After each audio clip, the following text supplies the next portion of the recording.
I would like to talk a little bit about our project. BLRC's book reading project is a year-long project. Every month on the first Saturdays, we gather here to exchange the books. We take new books and we return the old one. We write review, and the best review writers, aged between 14 and 30, they write regularly reviews, and at the end of the program, the best trained review writers will submit their writings, and BLRC will publish that. And in addition to that, the best three writings will be selected to those writers will get monetary gifts. So everybody from our community or other community are welcome here to get the books, to know about our Bengali cultural literature. The children who are grown up here don't read Bengali books that much. For them especially, we have brought those books in English. So it's a great way to know about our own literature, our culture. So I would really thank all of you once again to come here, and I appreciate your patience. Thank you very much. So now I would Masuda is here to introduce the writer of the month, though he's more familiar as a poet, right? Yeah. So Johnstone, and she will talk a little bit about him. Thank you. Sorry, Nabiha is talking about Johnstone. Good morning, ladies and gentlemen. Today I have the honor of introducing Jim Johnstone. He is a Toronto-based poet and physiologist. He has published several astonishing poetry books, achieved many things throughout his life. Johnstone has showed professionalism in various fields, which is quite impressive. We are very thankful for his presence today. Mr. Johnstone was born in 1978 in Steveville, Ontario. He got his PhD in reproductive physiology from the reputable University of Toronto. Not only is he a remarkable poet, he is also an editor and critic. The poet is a former editor of Misunderstandings magazine, which is a literary journal. The magazine was founded in 2005 by Johnstone, Ian Williams, and Vicky Swoop. In addition, he was the past poetry editor of Cactus Press. As it was mentioned earlier, Johnstone has published some amazing content of his own. Some of his works include Dog Ear Sunday, The Locust's Paternicity, and The Velocity of Escape. His most recent book is called The Chemical Life, which is published in 2017. The Chemical Life explores issues including addiction and mental illness. Despite being so common, there is some stigma behind some aspects of these issues. Therefore, if you wish to educate yourself on this topic, this book is suggested. Johnstone has received recognition and many awards for his work. He has won the E.J. Pratt Medal twice. He received the CBC Literary Awards in 2008 and had his content broadcast on CBC radios between the covers. Some of his poems were published in various Canadian magazines such as Grain, En Route, Dissent, etc. This doesn't conclude his long list of achievements. Once again, we are very grateful to have you here, and I'm confident we will learn a thing or two from your experiences. That's very well researched. I don't know where you found all that. Thank you. Now Masuda will conduct the session to talk with Jim Johnstone. Now that we have a brief idea of who the gentleman is, we would like to ask him a few questions. Sure. When did you first find an interest in poetry? Well, that's a good question. Because I've been interested in writing or storytelling in some form. Yeah, you guys can hear? Okay. I've been interested in writing or storytelling in some form for most of my life.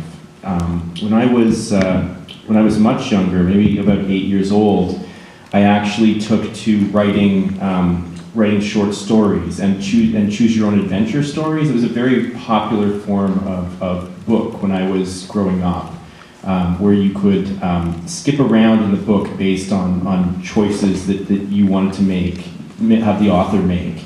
And so I would write these at school and on the way to school when I was just a child. But my first experience with poetry came a little bit later, when I was a teenager. And the first poem I ever read was a Margaret Atwood poem, who's a Canadian writer. And that poem was called "This is a Photograph of Me." And it's a very haunting poem, because it essentially describes a wilderness scene and a lake. And you realize very late in the poem that the person in the photograph has died in the lake.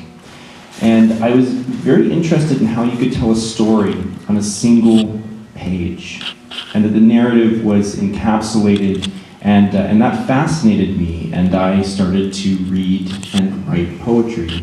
I think I wrote very bad poetry for a very long time. I was a science student, and I had planned to go through and become a scientist, as you see from my biography. But I always wrote, and I wrote as an inquiry into the natural world. I was very interested in the crossover between science and poetry, because as I got older, and that inquiry. So when I was doing my graduate degrees, and I was doing my master's degree, I would write poetry on the side. And I thought they were comparable, because as a scientist, I was in a lab and I was developing experiments. And after I developed a hypothesis and started to conduct experiments, it was very much like cooking. There wasn't a lot of thought around it, and sometimes you'd have to spend years performing these experiments that you had designed to test a hypothesis. So for me, to be creative in the meantime, while I was mixing chemicals and making things happen in the lab, I would write poetry as a way to try to find myself in the world. And so that's how I started. And when I left science, I decided to take poetry more seriously. And it's what I do full time now. Not necessarily writing my own poetry, but I'm an editor, and I apply for grants, and I do numerous things for money, but essentially editing and writing literary criticism. Thank you. What book are you reading right now? What book am I reading right now? Well, I tell you what, I'm reading 40 books right now. And that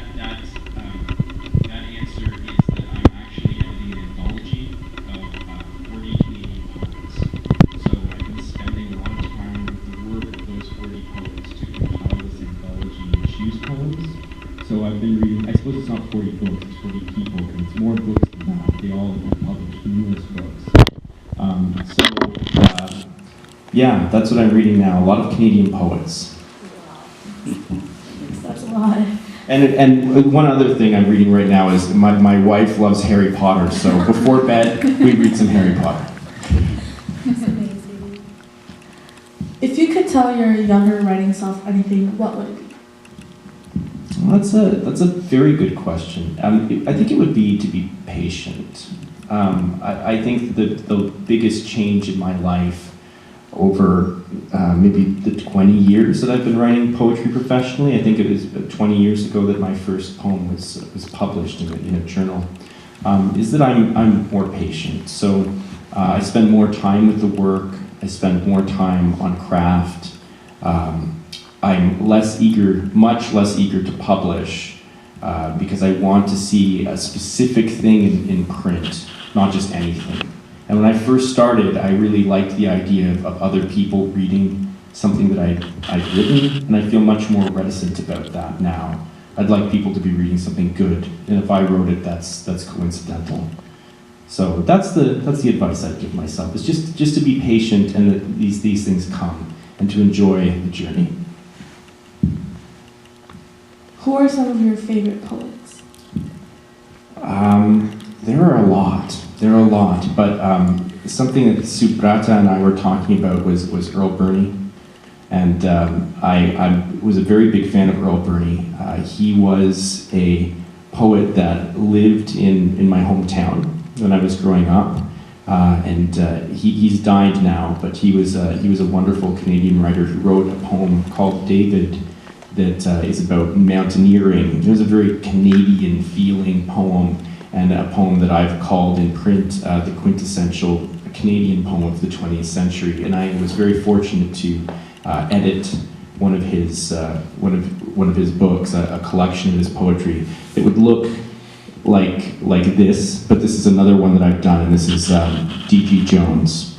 Other poets that I love Frederick Seidel, who's an American poet. Yeah, I think those two are up there with my favorites. Do you mind reading a few lines of your poems, or? Well, I'm happy to read a full poem for you guys. Okay. Yeah. Well, I'll read something from The Chemical Life, which is my latest book, and as you said in your introduction, it centers around mental illness and addiction, and primarily anxiety disorder, which I suffer from and have been medicated for over 20 years. So I'll read you a poem that is about my first experience taking a drug called alprazolam, which is a central nervous system depressant. It's simply to calm you down. And I would suffer from very bad panic attacks in my teen years. So this is about taking this drug, alprazolam, which is commonly called Xanax, and my first time taking it. In the book, it's actually prefaced with the chemical equation for the drug. I don't know if you guys can see from there, but I like to use little scientific things in my book sometimes, since that's part of my background. So this is alprazolam. My first time prone in the back seat of a car, skin horror-palating as if it had been kissed and funneled away in a storm, aggregate of instinct and force under pressure native to a bomb. I try my muscles, try harnessing the current blunted by the road, servant, mastered by departure, opposite bend the continuum persists, false horizon, second skin, the meek inherited sins of the well-heeled. What heals once the threat ahead has revealed its weaponry? My last stand and inability to stand up, stand my ground. The roots hold less present the more time we spend together, bound by gravity alone. I'll start writing poems, and I'll sort of see where the poems are leading me, where my interest at that point in my life are leading me. And for some reason, I felt like I had to write about the struggles that I had gone through. It's a very personal book. It's the fifth book of poetry that I've published, and it was something I really hadn't written about before. And it just, all of a sudden to me, it felt very urgent. And like something I wanted to address. There's still, as you said in your introduction, quite a lot of stigma around mental illness, and it's something that at this point in my life, I'm 39 years old now, that I'm comfortable talking about, and it's something I wanted to talk about so that other people didn't feel quite as alone, because a lot of people suffer from this. Yeah. How would it be different without this factor? Well, that's an interesting question in that, my occupation and content are one now.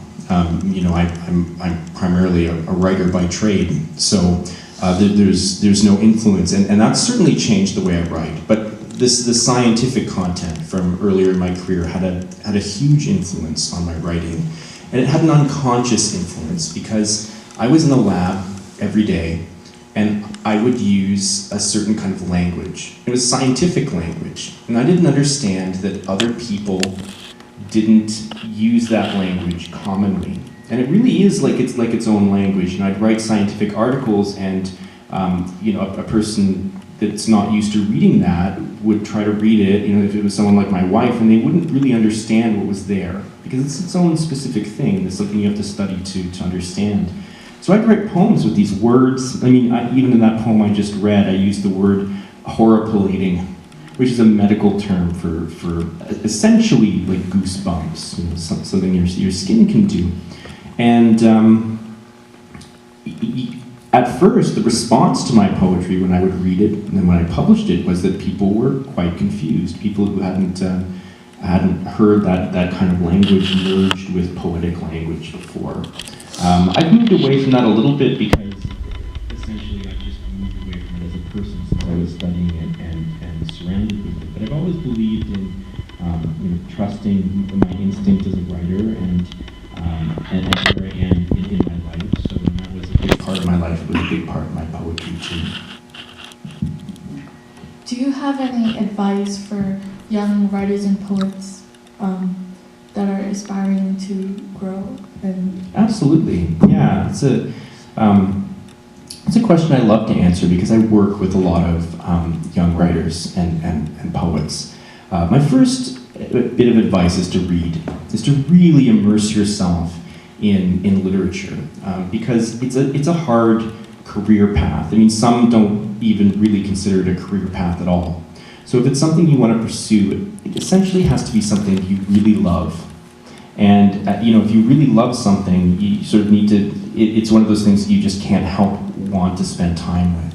So my first bit of advice is to read, really try to figure out what's happening. Poetry is not just a narrative art. There's a lot of craft there's a lot of technique. And really trying, what I would do in the early days is I'd pick poems apart to try to see how they worked, why, and why they worked the way they worked.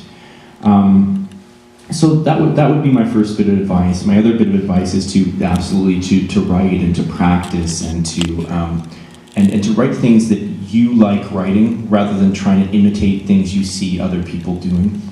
I think that was one of my original mistakes, is that I wrote in the beginning of my career, now in hindsight, to fit in rather than to stand out.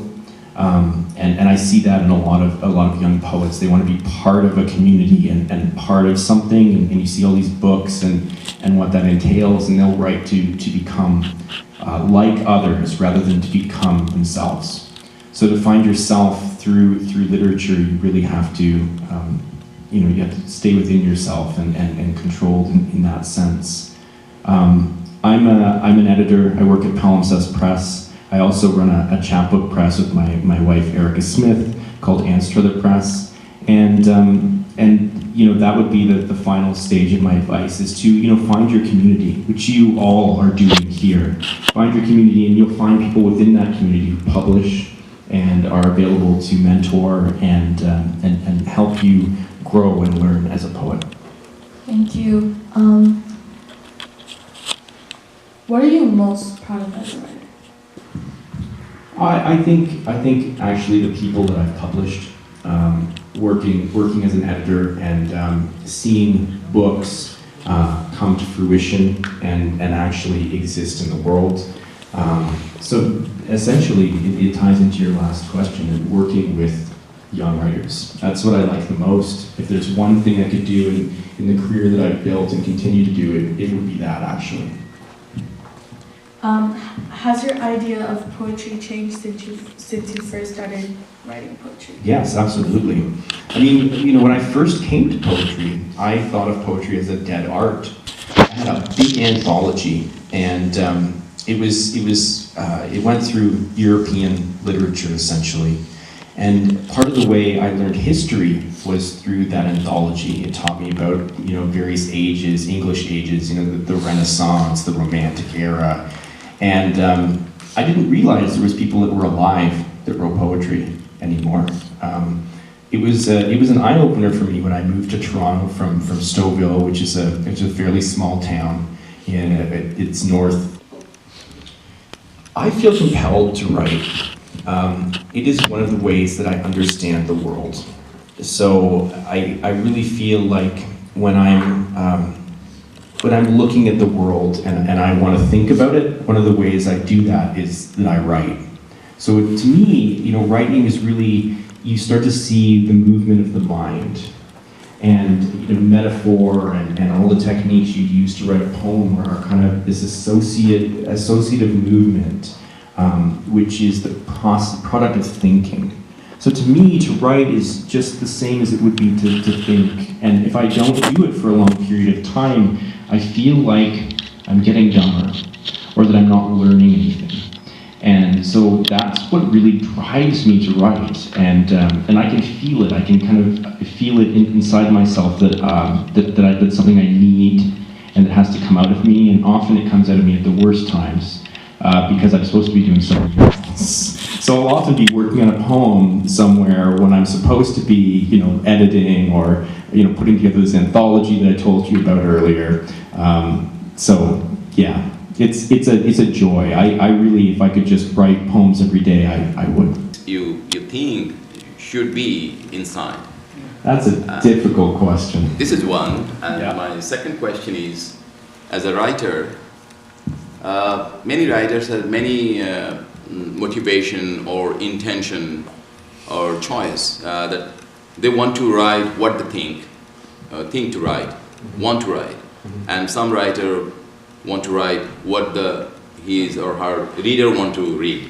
Yes. So which one do you think be preferable? Well, I think these questions are linked. So let me answer your second question first. And it's an interesting question because, my advice for young writers is to write what you're passionate about, to write for yourself, right? Not to write for an audience.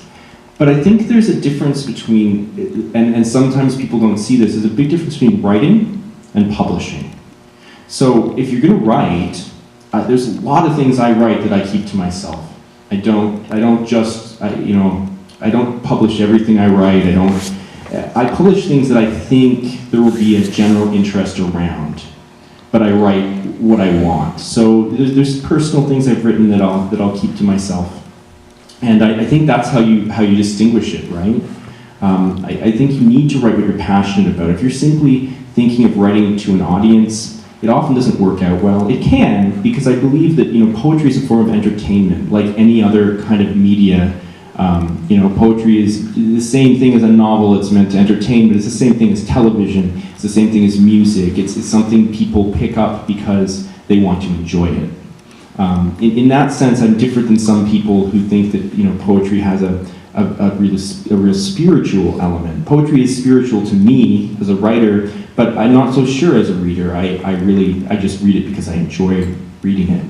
So that's what I would say between those two things. I think you write what you want to write, but you'll be able to tell whether an audience wants what you give it or not.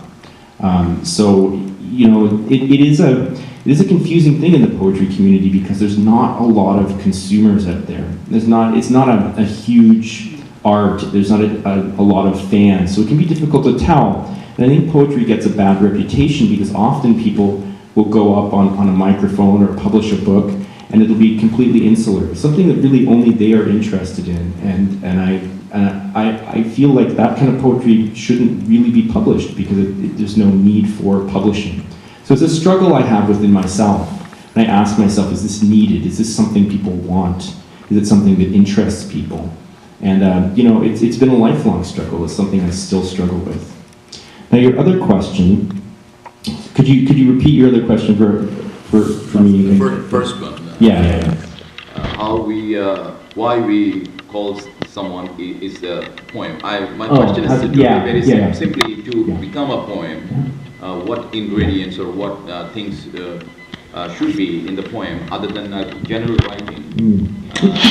That's becoming a more open-ended question, I think, as we speak. Modern poetry can be a lot of different things, and that definition of poetry over the years has been stretched.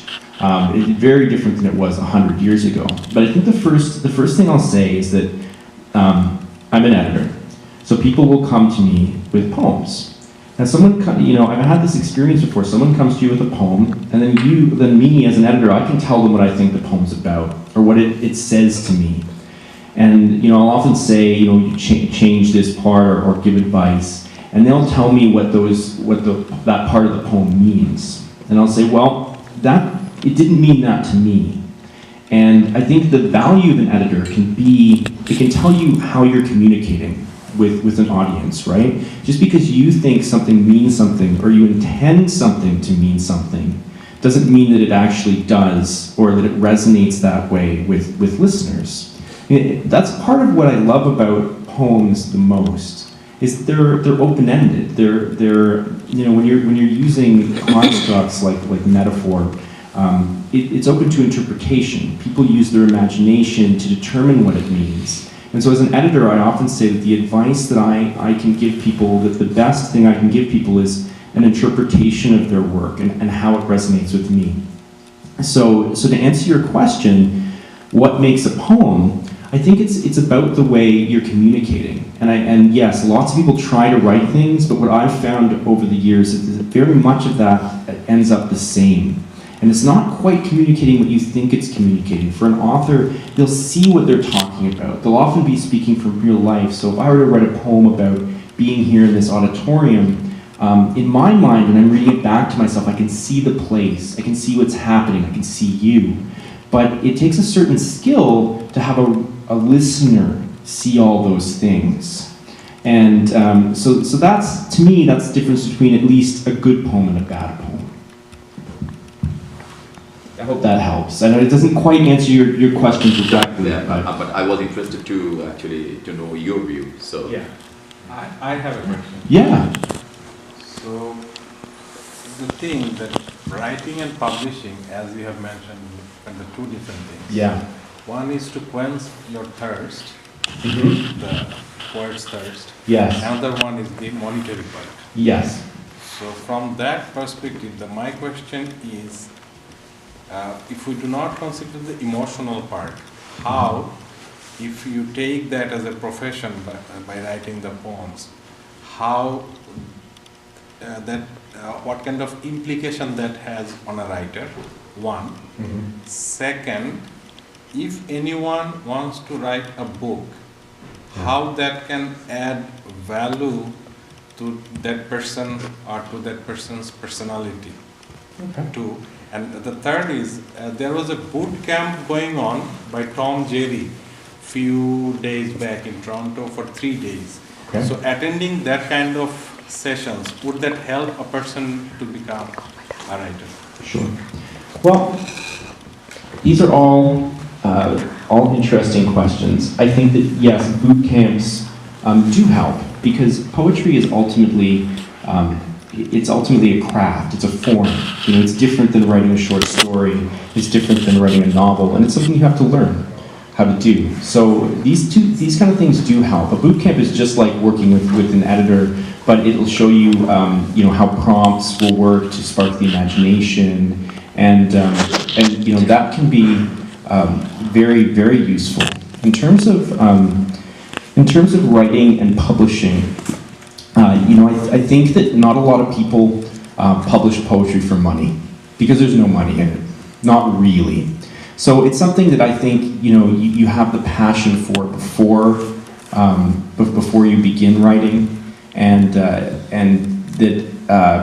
you know, that passion's there if you really want to publish a book. I think it can go away over the course of a career. I think it can become, you know, publishing books and going through the publishing cycle can become habitual, and something, you know, it's something I've noticed certainly with even some of my favorite writers. And I'm sure that, you know, if you look at other arts and other disciplines, you'll see that too.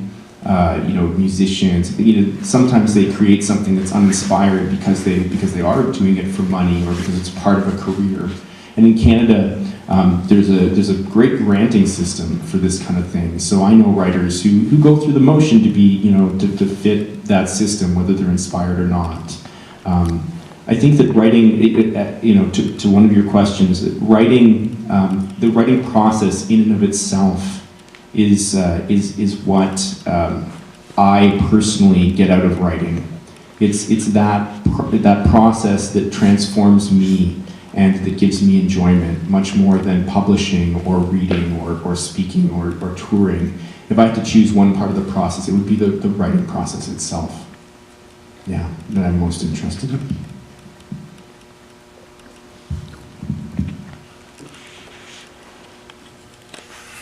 Any more questions?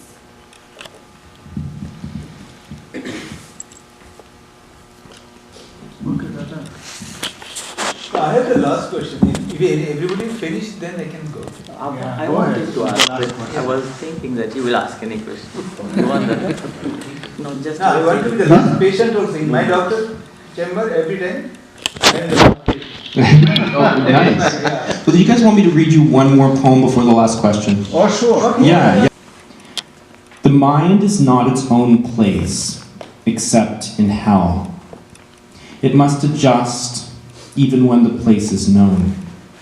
Only time will tell the mind what to think, what birds to place on what boughs. The catbird crying, me, me, in a dry, hot bush. At night, the owl crying, who, in a distant wood.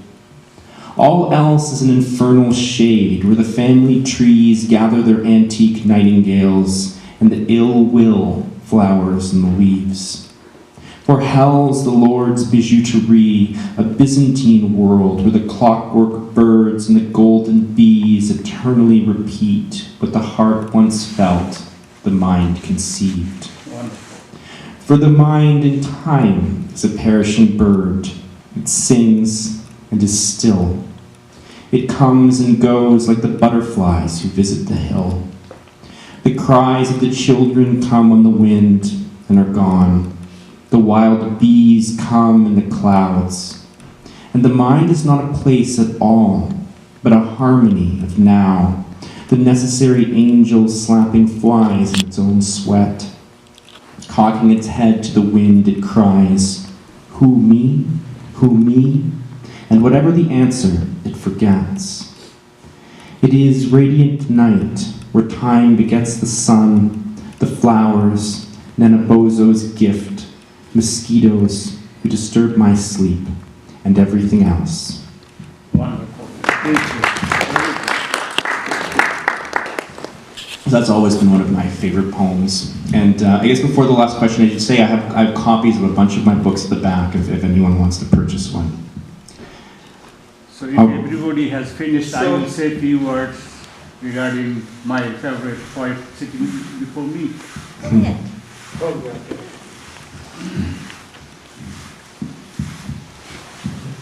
No, you don't have to.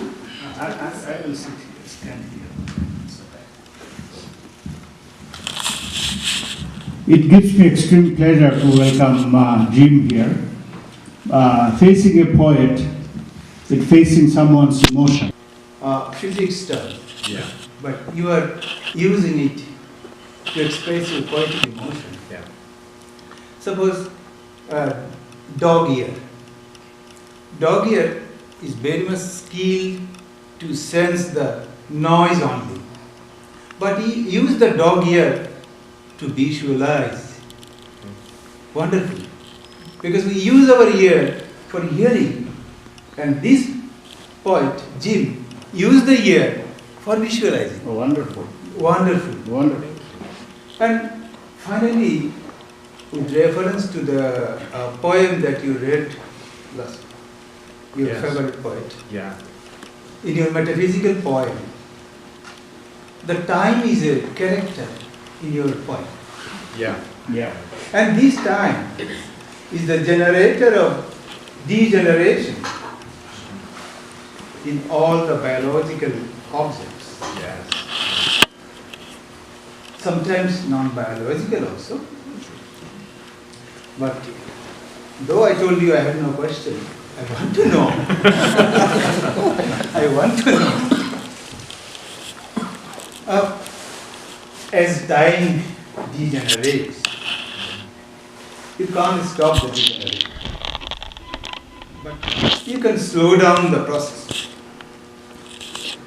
And do you think that the poetic elements, which you told us, spiritual elements in the kitchen, because the cook, he knows how to use the spices to make a good cook. Sure. Yeah. So, how do you use those elements to slow down the process of spiritual decay, not the physical decay?